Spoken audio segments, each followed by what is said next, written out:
Okay. तो good evening everyone. हमारे बीच अभय भाई आए हैं। मैं थोड़ा सा ब्रीफ कर दूं इनके बारे में।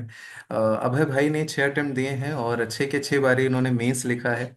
3 बारी इंटरव्यू दिया है और एक बार इनका फाइनल सिलेक्शन हुआ है। इंडियन रेलवे मैनेजमेंट सर्विस में है। One of the most prestigious service मानी जाती है इंडिया की। और इनके इंटरव्यू में काफ़ी अच्छे मार्क्स रहे हर बारी। आई आई रिमेम्बर 2020 में 198 इनके थे और 1 मार्क्स से इनका रह गया था रिजर्व लिस्ट। तो मतलब आप समझ सकते हो हर बारी उन्होंने अच्छा स्कोर किया है। ज्योग्राफी ऑप्शनल था और मैं इनको 6-7 सालों से जानता हूँ। मैं तब जूनियर था इनका, ये मेरे सीनियर हैं और ये पहले भी यूपी पीसीएस में ऑलरेडी ऑफिसर थे। और एक मैं एग्जांपल दूंगा आप लोगों को। बहुत सारे स्टेट सर्विसेज में होते हो, आपको लगता है चीज़ें छूट जाएंगी। इनका 18 में हुआ था स्टेट सर्विस, उसके बाद भी ये चीज़ें लगे रहे और 23 में इनका यूपीएससी हुआ था। तो कभी आपको हार नहीं मानी है। तो आपको ये थोड़ी चीजें बताएंगे कि कैसे क्या हमारा अभी 10 दिन का प्लान होना चाहिए, क्योंकि आपको पता है कि अभय सर का भी 100% स्ट्राइक रेट रहा है प्रीलिम्स क्वालिफाई करने में। और हर बारी अच्छा मार्क्स आता था, हमारा कंपटीशन भी लगता था। ये फॉरेस्ट भरते नहीं थे लेकिन इनके मार्क्स फॉरेस्ट वाले ही रहते थे। सो आई आई रिमेम्बर एवरीथिंग। तो अभय भाई प्लीज कंटिन्यू। आप ब्रीफली मतलब ज्यादा टाइम नहीं लगेगा, सर बहुत जल्दी आपको समझा देंगे। थैंक यू विकास, और इतने काइंड इंट्रोडक्शन के लिए very very thank you. Yes, Vikas और मैं, हमें कोचिंग हमने स्टार्ट करी साथ में। And the most important thing जो पूरे इंट्रोडक्शन में है, that I have given 6 prelims, I have qualified all of them from 19 to 24। और उससे पहले मैंने 2 बार स्टेट पीसीएस के भी प्रीलिम्स क्वालिफाई किए हैं। तो अभी at this time which is 11th May, which is most relevant about my profile is that सारे के सारे प्रीलिम्स क्वालिफाई हुए हैं। अब अभी आपके मोटा मोटा 14 से 14 दिन बचे हुए हैं। Are you all comfortable in Hindi and English, और should I switch to only one language? नहीं, आप मिक्स बोल दो, नो इशू, ओके, मिक्स बोल हाँ। सकते। ओके, तो अभी मैं 10 डेज कंसिडर कर रहा हूँ, और मैं बहुत ही ब्रीफली चीज़ों को ले जाऊंगा सो दैट आपका टाइम भी बचे।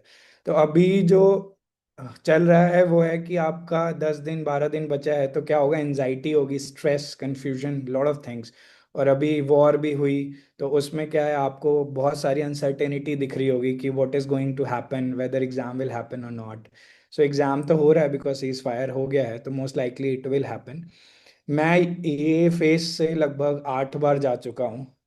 तो मुझे पता है कि how you must all be feeling. अभी मैंने लास्ट अटेम्प्ट अपना 2024 दिया है, तो मैं आई वेरी मच नोइंग कि पिछले साल कैसे जा रहा था। सो देखो क्या है ना, एंजाइटी, स्ट्रेस, कंफ्यूजन अगर आपको हो रहा है तो दैट इज़ वेरी नेचुरल, और होना भी चाहिए because you are having lot of hopes from yourself. तो वो चीज़ अच्छी भी है to some extent, because it will push you, motivate you to go ahead.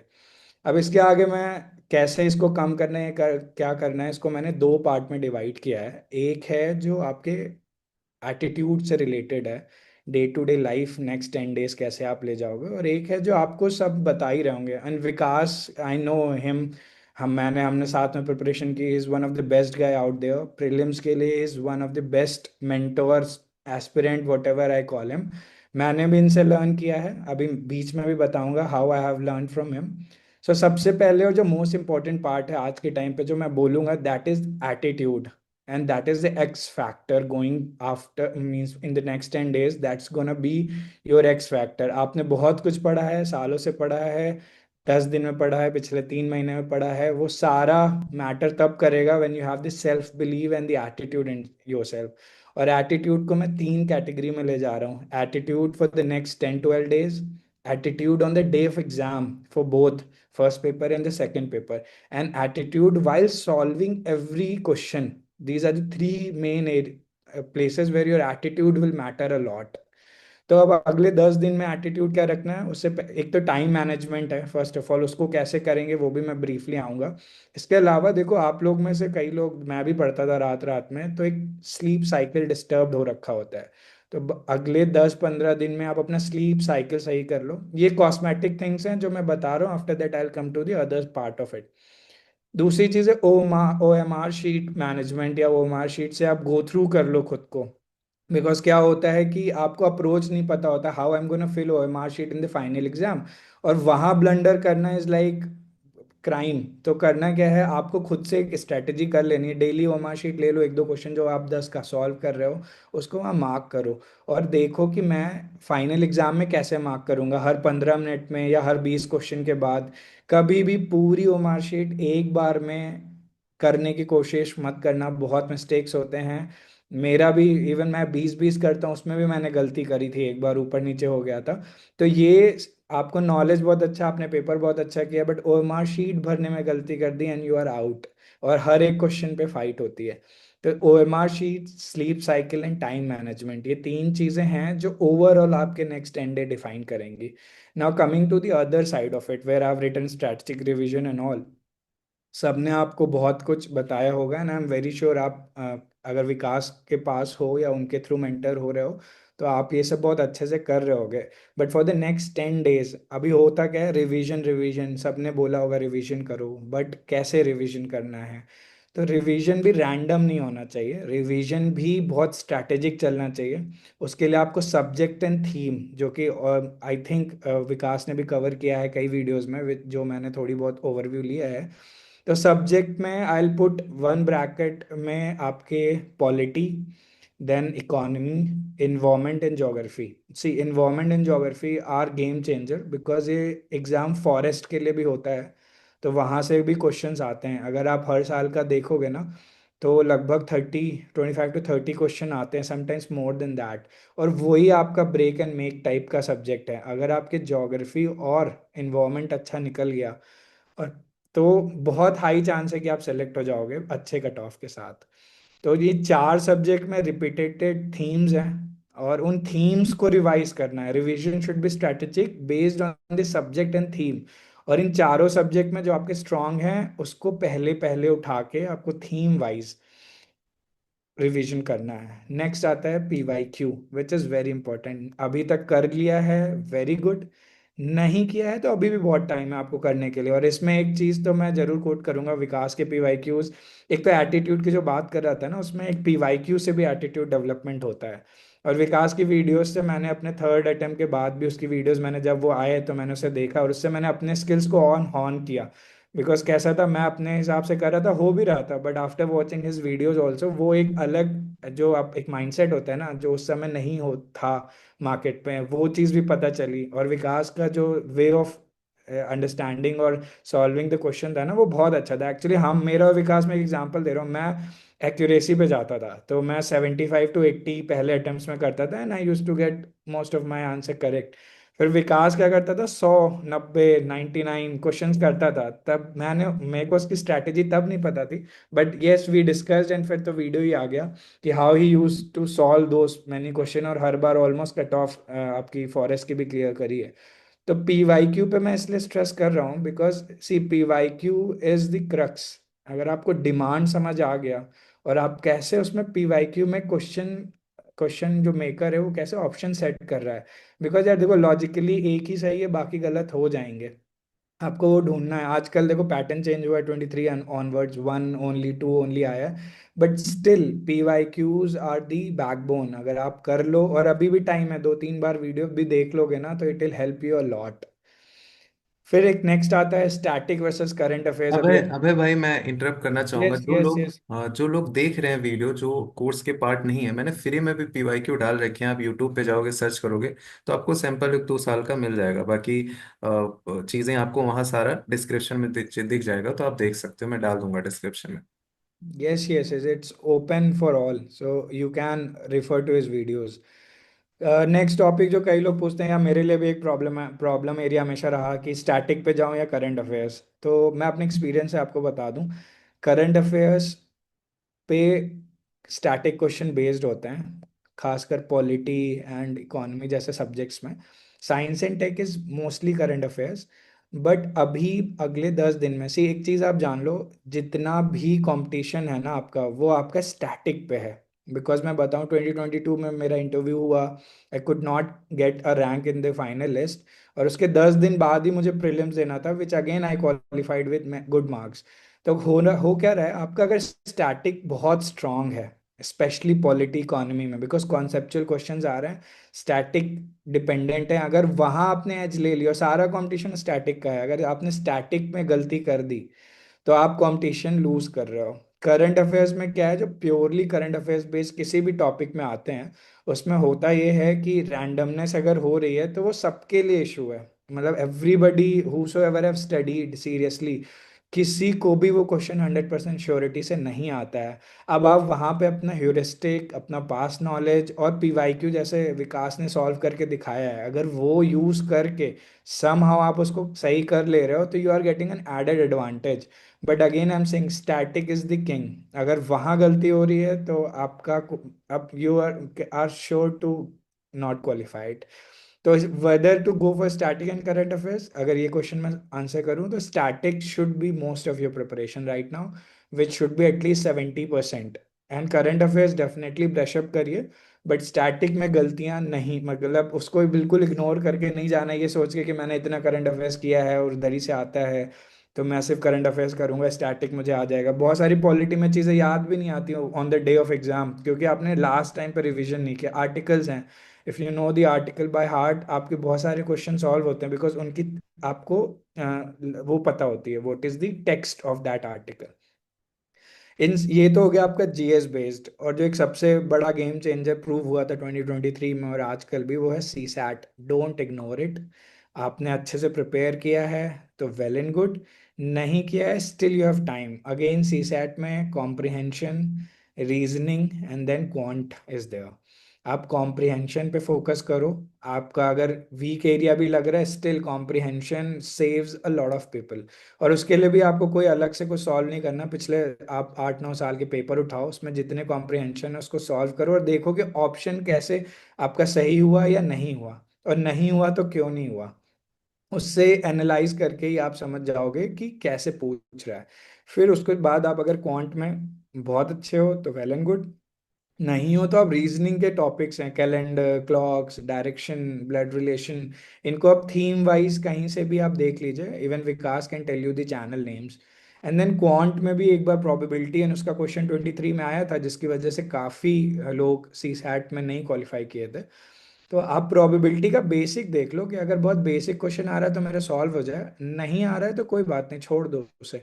Rather quant में बाकी चीज़ें हैं जैसे टाइम एंड वर्क, इन सब और बाकी चीज़ों से जो क्वेश्चन आते हैं उनको करो। कॉन्सेप्ट्स पे आप ध्यान दीजिए, कुछ क्वेश्चंस लगा लीजिए। And CSAT is also one of the thing, कई लोगों के 120 भी आए हैं जीएस में and they have failed miserably in CSAT, तो don't ignore it. Last thing of this side is the concepts. अभी क्या है, आपने अगर 2024 पेपर भी देखा होगा या उससे पहले भी देखा होगा, तो ज्योग्राफी में मोस्टली रीजनिंग असर्शन टाइप के क्वेश्चन है जो आपके कॉन्सेप्ट चेक कर रहे हैं कि which days was on 21 June, eclipse होता है क्या होता है, एयर में अगर आप कहते हैं वाटर वेपर का क्या रोल है।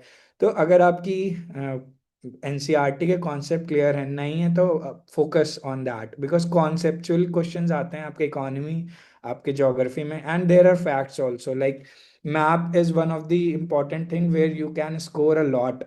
आज से अगर अभी मैपिंग नहीं करी है तो आप 1 घंटे 1.5 घंटे दे सकते हो world mapping as well as India mapping, क्योंकि वाटर बॉडीज के around and there is a theme, there is a very straightforward themes है कि किसके अराउंड क्या पूछते हैं वो, कुछ भी रैंडम पिक नहीं होता। काफ़ी न्यूज़ में रहेगा तो थीम्स, उसी के थीम्स के अकॉर्डिंग मैप बेस्ड क्वेश्चन आते हैं और वो एज दिलाता है आपको। टाइगर रिजर्व वगैरह पहले भी आते थे, अभी भी अगर रिपीट हो रहे हैं, आप इग्नोर नहीं कर सकते, कभी भी आ सकता है। तो वो सब आपको देखिए इन्वायरमेंट एंड ज्योग्राफी में एज दिलाएगा। तो ये सब ने ही बात की होगी। ओवरऑल अगेन मैं बोलूँगा, how to go about this 10 days is the attitude which will matter. और अभय भाई, एटीट्यूड, मैं इंटरप्ट करूंगा। देखो, अभी आपने मैपिंग का बोला। मैपिंग ऑलरेडी यूट्यूब पे मैंने पूरा प्लेलिस्ट करा रखा है, वर्ल्ड मैपिंग। उसमें प्लेसेस इन न्यूज़ हैं, उसके साथ साथ वर्ल्ड रिवर सिस्टम है, लेक्स हैं। फिर वो सारी चीज़ें आप वहाँ से देख सकते हो। कॉन्टिनेंट वाइज चीज़ें कवर है, और कॉम्प्रिहेंशन का भी 2 वीडियो ऑलरेडी पड़ा हुआ है, तो आप वहाँ से चीज़ें देखोगे तो काफ़ी समझ में आएगा। तो मैंने सोचा नोटिफाई कर दूं, जो पहली बार यस, सुन रहे हैं। डेफिनेटली। हाँ तो आप देखो, ये आप विकास का चैनल सीएससी मैट्रिक्स पे जाएंगे तो काफ़ी वीडियोस हैं, मैंने भी देखी हैं, ऐसा नहीं है। लास्ट अटेम्प्ट से पहले I seen the quality of the videos are very good. तो आप उससे भी आप कर सकते हो। Now I will focus on more on yourself attitude and self belief. देखिए क्या है ना, नेक्स्ट 10 डेज में आपका अगर हाफ डे भी आपको लग रहा है कि मेरी अच्छी पढ़ाई नहीं हुई है, तो एटीट्यूड ये होना चाहिए कि next half I will cover. और मैं क्या करता था, 20-25 मिनट के सेशंस रखता था, और एक दिन में 20 सेशन कर लूंगा। पोमोडोरो टेक्निक बोलते हैं इसको।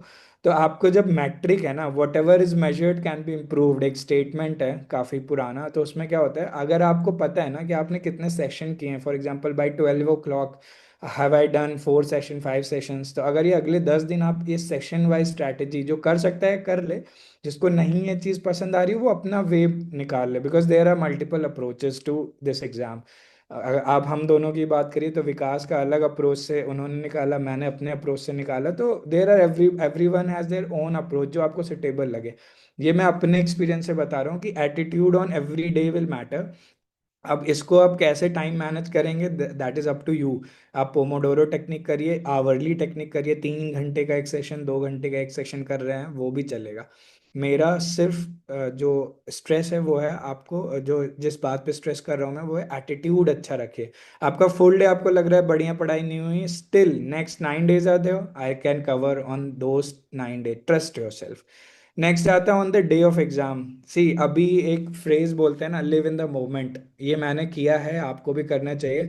फ्यूचर में क्या होगा, एग्जाम कैसा आएगा, किसके क्वेश्चन आएंगे, वो सब अब भूल जाओ, पीछे कैसे पढ़ा था वो सब भूल जाओ। अगले 10 दिन live in the moment, every hour every minute और एवरी डे। और उस दिन भी एग्जाम में you just go through the paper once, एक बार देख लो, और जो भी तुम्हारे स्ट्रॉन्ग एरियाज है वहां से स्टार्ट कर सकते हैं, और फर्स्ट क्वेश्चन से भी कर सकते हैं, what ever is suitable for you, और फिर हर क्वेश्चन को फाइट करना है। नाउ द एटीट्यूड इज कि वेदर यू नो और यू डोंट नो, पहले तो वो एक फर्स्ट राउंड में आप वो कर लीजिए जो आपको श्योरिटी से पता है, एंड सेकेंड राउंड ऑनवर्ड्स बस उस क्वेश्चन पे फोकस करिए that all my knowledge is sufficient to solve that question, और वो लॉजिकल रीजनिंग से हो जाएगा। Attitude on that day, on that particular question will help you solve it. तो have self belief and show some positive attitude. देखो क्या नहीं हो सकता वो आप नहीं जान रहे हो, बट क्या हो सकता है इज इन योर हैंड। तो बिलीव योर सेल्फ, और पीछे आगे का सब भूल जाओ, अब बस 10 दिन और एग्जाम के दिन क्या करना है। और जब सेकंड पेपर सी सैट होगा ना, तो फर्स्ट पेपर का भूल जाना कि कैसा क्या हुआ, वो बाद में चेक करेंगे। तो ये हो गया आपका एटीट्यूड के पार्ट पे। नेक्स्ट 3 चीज़ें हैं जो नहीं करने के लिए मैं बोलूँगा, वो है comparison to any one, your friend, your peer, कि वो 50 घंटे पढ़ता है एक दिन में, या 10-24 जो भी घंटे पढ़ सकता है, उससे कोई फर्क नहीं पड़ता। अगर आपके कॉन्सेप्ट क्लियर है and you have given your heart, आपने अपने अंदर से बिलीफ आता है, yes I have done it, अगर आपको वैसी बिलीफ एंड फीलिंग आ रही है, you are on a right track. Next is कोई भी नया टॉपिक अभी के लिए अवॉइड करना, मैंने भी अवॉइड किया है। जो आपको आता है उसको रिवाइज कर लो, रिवीजन। देखो ऐसा है ना, जो नहीं पढ़ा सोचो वो नहीं आना है, छोड़ो। अभी जो पढ़ा है वो अगर आ रहा है तो कंफ्यूज नहीं होना है, परफेक्ट आंसर दे के आना है। That should be your approach. Next is avoid mock, मैंने स्टार लगा के इसलिए लिखा है कि those of you who get confident by solving मॉक्स can do so, but sometimes बहुत स्टैटिक होता है, पीवाईक्यू बेस्ड नहीं होता है, तो आपको कभी कभी नंबर फ्लक्चुएट होते हैं। इवन मेरे भी ऐसा हुआ था कि 10 दिन पहले लगा रहे हैं, उससे पहले अच्छे नंबर आ रहे थे, 50 नंबर आ गए। अब दैट वॉज वेरी डीमोटिवेटिंग कि 10 डेज पहले 50 मार्क्स आ रहे हैं। तो ये चीज अवॉइड करिएगा, और उसको आप कैरी मत करिए कि मॉक में मेरे 250 आ रहे थे, 150 आ रहे थे, कितने भी आ रहे थे, या 50 आ रहे थे। वहां से लर्निंग लेनी है, और फाइनली आपको एग्जाम में जाना है, एंड सब कुछ भूलना है। एटीट्यूड एंड सेल्फ बिलीफ के साथ आपको हर एक क्वेश्चन को टैकल करना है one by one, and I am very sure you all can qualify this exam. अब मैं सम करूंगा, सब कुछ पढ़ने पढ़ाने का आपको बाकी लोगों ने भी बताया होगा, मैं जो सिर्फ एक चीज पे स्ट्रेस कर रहा हूँ, and that is attitude and self believe. It has worked for me almost all the times, because heart break होता है जब आप इंटरव्यू तक जाते हो, मेन लिस्ट में आपका नाम नहीं होता है, and then you are again ready to give that next attempt. वो 10 दिन में अगर कुछ कर पा रहा था तो वो स्ट्रैटेजिक रिवीजन, पॉजिटिव एटीट्यूड की फिर से निकाल लूंगा, और हर क्वेश्चन को ड्यू रिस्पेक्ट के साथ सॉल्व करूंगा। So this is all from my side. Vikas आप कुछ ऐड करो, या किसी का कुछ क्वेश्चन है तो नहीं, फ्लोर इज। ऐड नहीं करना है, बस आपको यही चीजें बतानी है। जैसे बहुत सारे लोग परेशान रहते हो, आई रिमेम्बर अबे भाई मतलब काम करते थे, इनका फील्ड जॉब था, और मेंस ऐसे होता था तो मैं ऐसे कॉल पे बात हो जाती थी, तो मतलब ऐसे नॉर्मल टाइम मिलके पढ़ाई करते थे, उसके बाद भी इनकी रैंक आई, और मेंस 3 बार ही इन्होंने निकाला। प्री के पहले आई रिमेम्बर कि जैसे फाइनल लिस्ट से नहीं होता, मैंने आपको बहुत बार एग्जांपल्स बताए हैं। आपके पास उतना टाइम नहीं होता, 5-6 दिन यू हैव टू रिवाइज। उसके बाद भी मतलब आप क्या ही पढ़ेगा इंसान। मैंने आपको बोला ना कि जब रिजल्ट आता है तो वो रोने में जाता है पहले 1-2 दिन, फिर 2-4 दिन टाइम बचा हुआ है, उसके बाद भी चीजें लोग निकाल रहे हैं। और आई रिमेम्बर कि मतलब इनके अच्छे मार्क्स आ रहे हैं। फॉरेस्ट से भी कट ऑफ निकल रही है, फॉरेस्ट भरते नहीं थे बट कट ऑफ फॉरेस्ट की क्वालिफाई होती थी। So it's all about attitude. एक बारी जो आपने चीजें पढ़ रखी हैं, जो भी आपने पढ़ा है, अगर आप पॉजिटिव रहते हो, आपको लगता है कि yes I can do it, आपका हो जाएगा। एक चीज और ध्यान रखना, जब आप पेपर देते हो हमें नहीं पता होता है कि हमारा पेपर कैसा हुआ है। मैं आपको बता रहा हूँ, मैंने हर बार प्रीलिम्स निकाला है, लेकिन वहां नहीं जज कर पाता था मैं। अब मैं पेपर अप्लाई करता था, 20-25 क्वेश्चन आ रहे हैं, वहां बाहर डिस्कशन होता था, कोई कहता था यार बहुत इजी पेपर आ गया पापा, बहुत अच्छा आ गया, 50 तो एकदम सही है मेरे, मतलब 100 नंबर। तो मैं सोचता था यार इसके 100 तो ऐसे ही बन गए, अब इसको और क्या मिलाना। मैं डाउट में आ जाता था कि यार पता नहीं कैसे पेपर, बट इन सब चीजों से कोई फर्क नहीं पड़ता। यू कैन नॉट जज the paper at that time. जो बेसिक है आप सोच सकते हो कि चलो 20-25 मेरे सही हो गए, उतना ही हमें पता होता है। बाकी हमें क्या पता कि इसमें ए सही था या सी सही था, हम कंफ्यूज हैं दो दो ऑप्शन में। तो वो चीजें भी आपको जज नहीं करना है अपने आप पे। एटीट्यूड, माइंडसेट सबसे इंपॉर्टेंट चीज होती है। छोटी छोटी चीजें मैंने आपको बताई है। अगर आपको डर लग रहा है आपका टाइम खराब हुआ है, आपके सामने महानुभाव बैठे हैं जिन्होंने हर बारी निकाला है, तो वो भी चीज आपके लिए कोई बहुत ज्यादा मैटर नहीं करती। हर तरीके के लोग एग्जाम्पल है। ये exam, the beauty of this examination is कि यहाँ सारे टाइप के एग्जाम्पल मिलेंगे, हर तरीके के लोग टॉप करे हैं, हर तरीके के लोग क्वालिफाई करते हैं। तो आप जैसे भी हो, जहां भी हो, इनफ हो चीजों को क्वालिफाई करने के लिए। मुझे लग रहा है ब्लैकआउट हो गया। अबे भाई, आपके भैया साइड। भुसावल में हूँ मैं भी, यहाँ पे एक्चुअली ऑर्डिनेंस फैक्ट्री भी है। ओके ओके ओके, अच्छा तो सच में ब्लैकआउट हो गया क्या? मुझे लगा आप लखनऊ में हो अभी। नहीं नहीं, एक्चुअली मैं भुसावल में ट्रेनिंग चल रही है, और ये टीयर 2 सिटी है, वो जो डिक्लेरेशन हुआ था। आई हम्म। डोंट नो अगर रियल ब्लैकआउट है, नहीं तो आ जाएगी इलेक्ट्रिसिटी। चलो एनीवे कोई बात नहीं। तो कंटिन्यू। बस यही चीज़ें मुझे ऐड करनी थी।